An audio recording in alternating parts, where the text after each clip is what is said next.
Hi, we're here with Tim Greiner.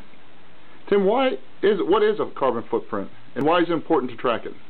Paul, carbon footprint is a measure of one's global warming emissions into the environment. So it's lots of things that contribute to your carbon footprint. It could be anything from driving your car, to flying on an airplane, to turning on the electricity in your house, or turning up the heat.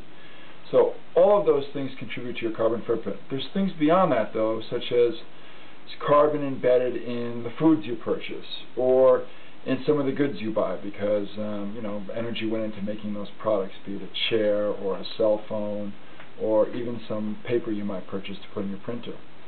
The things that are easiest to measure, though, and things that we have the most control over, fit into three categories. So one is the emissions associated with heating and lighting and cooling your home.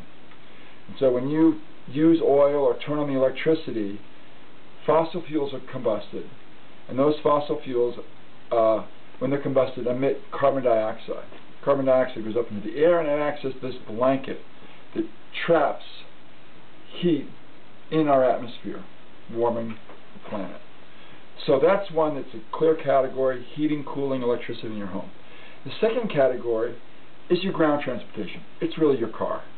And anytime you light up the car, go for a drive, you're burning fuels, gasoline, diesel. That's emitting carbon dioxide into the air. The third category that's easiest to measure is that from the fossil fuel combustion associated with flying. And so when we fly, we find that, geez, the emissions from flying are pretty significant. Actually, per mile, almost the same as using your car. So three categories: your household, your car, and your air transport. Those other categories I mentioned a minute ago, things like food or the embodied energy and the other goods you buy, those things are much harder to measure. When we go out and we buy some paper or we buy an apple at the store, there's no carbon label telling us how much CO2 is associated with those products. We know it's inherently good to buy local products, right? Especially if they're in season, they're going to be lower carbon. We know that recycling is good because recycled products have a lower global warming burden. But we can't quantify that.